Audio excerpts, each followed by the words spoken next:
Vi ha mai preoccupato, intimidito, bloccato, affascinato l'uso del flash? Impariamo insieme a usarlo. Vi racconto la mia esperienza, il percorso, i passi che ho fatto per ottenere delle foto che poi ho scoperto sono piaciute molto. Sono Roberto Carlone e indago e racconto la fotografia in maniera non accademica e molto coinvolta, unendo racconto, musica e naturalmente fotografia. Capitolo 1. Il flash. Tendine che salgono, seconde tendine, numero guida, TTL, HSS, vi disorientano? Non vi ci raccapezzate più? Vi racconto come mi sono districato e che cosa sono riuscito ad ottenere in un pomeriggio catapultato in una situazione fotografica in cui sapevo sarebbe stata molto buia, in una situazione molto affollata e per me ai limiti, in quanto si trattava di una festa che si sarebbe protratta fino all'alba e di cui sono diventato il fotografo ufficiale. Aiuto, panico, terrore. Vi spoilerò il finale. I commenti dei partecipanti internazionali sono stati ultra entusiasti. Capitolo 2. Un poco di storia e qualche curiosità.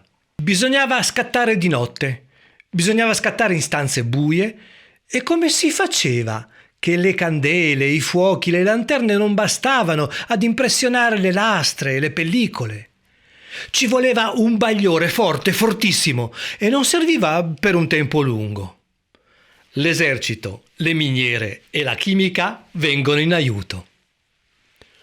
Prendete 30 parti di magnesio puro, mescolate a 60 parti di clorato di potassio per apportare l'ossigeno necessario ad alimentare la fiamma e a 10 di solfuro di antimonio, il catalizzatore.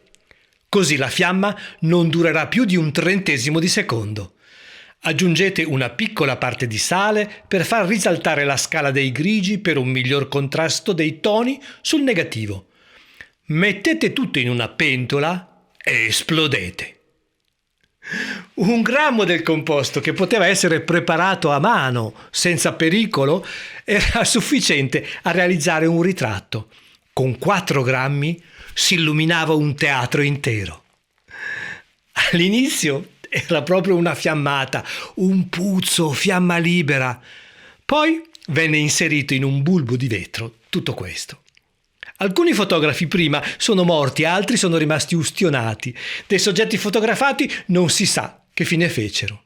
I costi erano elevatissimi. Il signor William Talbot, inventore mancato della fotografia, bruciato per pochi mesi da Daguerre, realizza con una scarica elettrica un lampo accecante. Ha effettuato una sola volta e con un dispendio massimo di energia. Se ne parlò 100 anni dopo. Il problema che persiste tuttora è riuscire a sincronizzare il lampo con l'apertura dell'otturatore, cioè far coincidere i 2 scatti. Poi si imparò a mettere il magnesio dentro ad un'ampolla, una lampadina comandata da una scarica elettrica che veniva comandata dall'otturatore. Ma si poteva usare una volta sola, poi bisognava cambiarla. Io c'ero.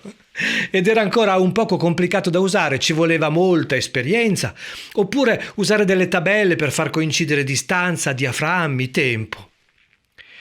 Arrivò l'elettronica e i sensori posti davanti alla pellicola portarono a leggere in automatico i tempi di durata del flash. Il santo automatismo ha risolto tanti grattacapi. Fatto in maniera molto breve, eh? Capitolo 3. L'utilizzo. Sapete che cos'è un all-nighter? È un'attività che dura tutta la notte, tipica dell'era del Northern Soul. Alcuni locali, quali il Twisted Wheel, il Blackpool Mecca, il Golden Torch o il Wigan Casino, si riempivano di ragazzi e ragazze che desideravano trascorrere tutta la notte ballando. Le maratone all-nighters che iniziavano a mezzanotte e finivano alle 8 del mattino. Potrebbero definirsi l'inizio di quella che oggi chiamiamo club culture. I gusti però erano esclusivi e raffinati. Il successo di un evento era strettamente legato alla qualità della musica, per i più esigenti e profondi intenditori. Bene, sono stato invitato come fotografo ufficiale al Pordenone Soul All Nighter. Orgoglioso, grazie. Doppia sfida: fare le fotografie in un posto buio pesto, luci basse, gente in movimento, rapidità non estrema di consegnare le foto e stare sveglio tutta la notte a far mattina, per me che vado a letto con le galline. Sfida accettata. I DJ: Mr. Frisch from Brighton, UK, Leo Ernst, Monaco, dalla Germania, Polly Jones, Berlin, Germania, Marco Dall'Asta, Roma, Soul City, Alessandro Deru, B-Side Vinyl Quartet, Cristian Placucci, Gambettola, Soul City, Domenico, Portogruaro. I generi: Northern Soul, Crossover, Modern Funk, Disco, Boogie. Un pubblico internazionale, una tribù splendida, dischi in vinile rarissimi, tra i 60 e gli 80 e anche più avanti. Uno spirito comunitario solidale, amante della musica e che celebra il piacere di mettere in mostra il modo di usare il corpo, ballando. Perfetto, in linea con gli ultimi video legati a Blow Up Photo e 60s e la fotografia è una trappola, Blow Up realtà e verità. Il link in descrizione e nella scheda, anche qui in alto. Capitolo 4. Il flash. La scena fotografica del fermento dei 60s e dei decenni successivi mi è sempre piaciuta. Mentre facevo queste ricerche, mi è capitata, magia dell'algoritmo, il video della presentazione di un flash. Esteticamente bellissimo, elettronico e moderno, ma con la costruzione tipica di un flash vintage. Avete presente quelli con la parabolina metallica che si apriva? Il flash è il Godox Senior, che ricorda quello che usava mio padre in quegli anni. Preciso che la scelta è stata una mia scelta e questo video non è sponsorizzato né è spinto da nessuna ditta o marchio fotografico. Ecco, la scatola è qui. Guardate, la confezione è molto bella, peccato questa etichetta che la rovina. Potevano metterci un poco più di attenzione. Ma guardate, è meraviglioso. Sta nel palmo di una mano. La costruzione è solida, qua abbiamo tutti i settaggi, mentre invece l'alimentazione viene effettuata attraverso un cavo USB-C, che è dato in dotazione ovviamente insieme a questo splendido sacchettino, che vedete, mentre invece quest'altro attacco è il sincronismo con una macchina fotografica nel momento in cui volessimo metterlo separato dalla fotocamera. La cosa bella di questo flash, come di tantissimi flash, è che lo puoi utilizzare anche con una macchina a pellicola, ovviamente. Ma andiamo ad aprirlo. Lo sportellino frontale si apre, esce attraverso questo pulsantino il bulbo, poi si apre la parabolina. Guardate, se non sembra un vero oggetto anni 60, un flash, mi sento quasi catapultato in quegli anni, un viaggio nel tempo. Ma andiamo a vedere a questo punto i settaggi. Molto molto semplice. Guardate, questo è l'interruttore off, ovviamente, 2 posizioni, una manuale e l'altra invece automatica. Quella automatica, che non ho usato nel mio caso perché preferisco fare le cose manuali, funziona con una sensibilità di 100 ISO e un diaframma di 2,8. Alzando gli ISO ovviamente si deve diminuire il diaframma di corrispondenza di uno stop. Abbiamo poi dopo anche un piccolissimo interruttore che può far funzionare questo flash come slave. Quindi questo vuol dire che se abbiamo altri flash che devono scattare in sincrono, messi in posizioni differenti per dare altri tipi di luce, altri aiuti alla luce, si può selezionare. Io ne avevo uno solo e ho optato per questo. Poi andiamo a vedere una ghiera. Una semplice ghiera con riportati in giallo i valori degli ISO che vanno da 1600 a 50 ISO.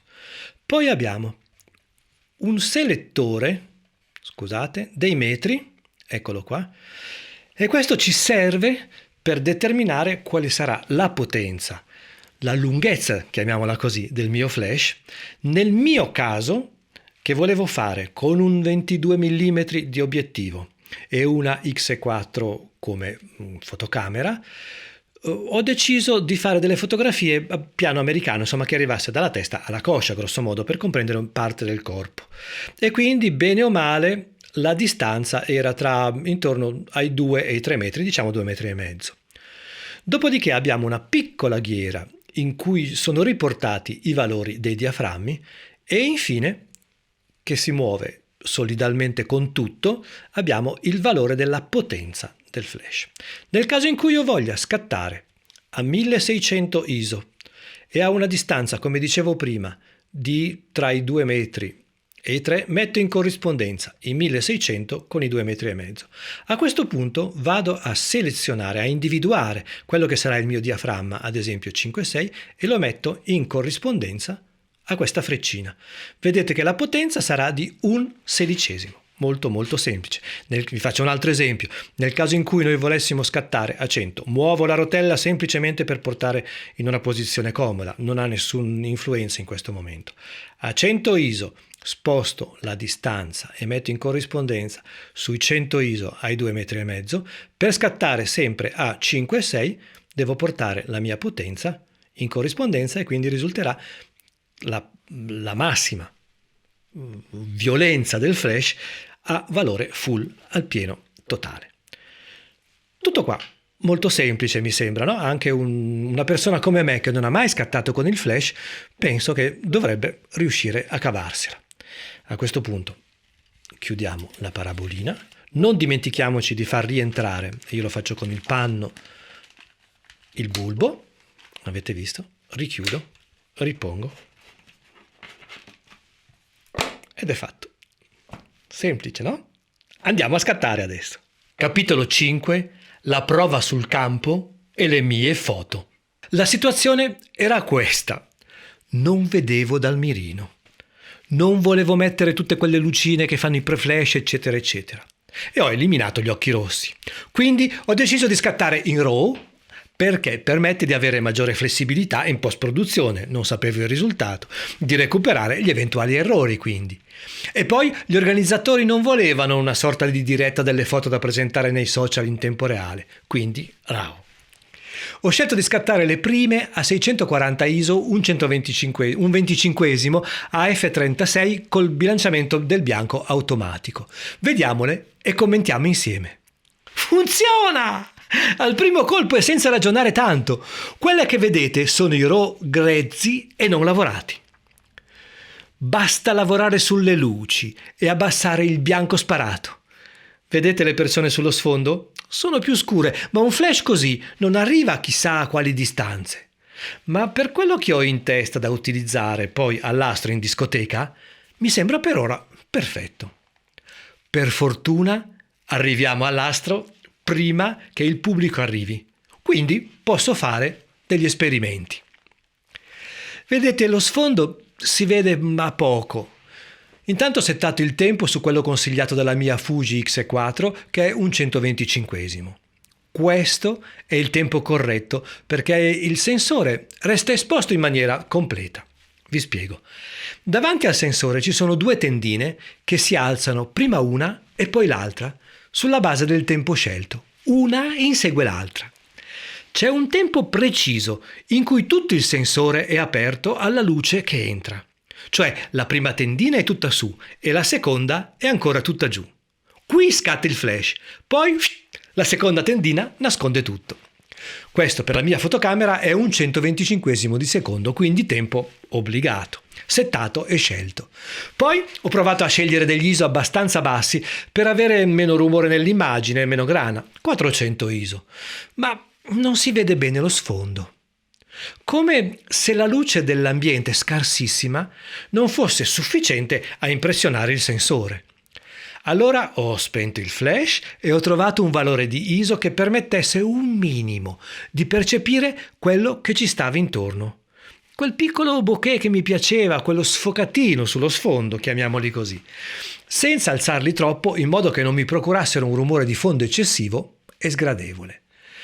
Il rischio è che mi moriva tutto nel nero più assoluto, che non era un effetto che non volevo, perché non mi svelava il luogo in cui ero e che io volevo ci fosse. Insomma, questo Si chiama influenza della luce ambiente. Quindi scattare prima senza il flash, disattivarlo. Però guardate, secondo me non c'è mai una ricetta, ma ci sono un insieme di cose che si vogliono comunicare nello scatto. In che quantità? A che livello?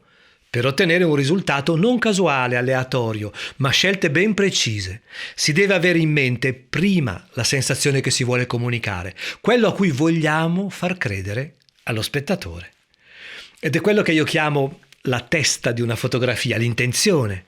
Poi da qui ogni tipo di post-produzione diventa soltanto un dare forza e valore a quello che abbiamo impresso e passato sulla scheda di memoria.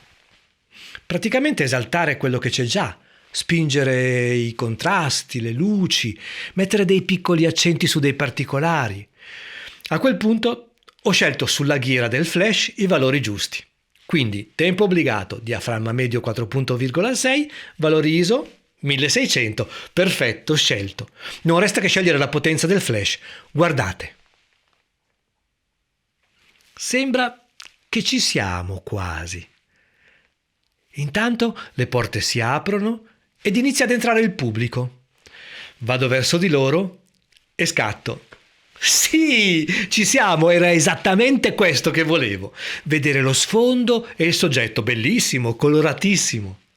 Ed ecco ora vi faccio vedere come sono venuti i DJ. Con questo vuoto, ma non nero, con tanta aria intorno.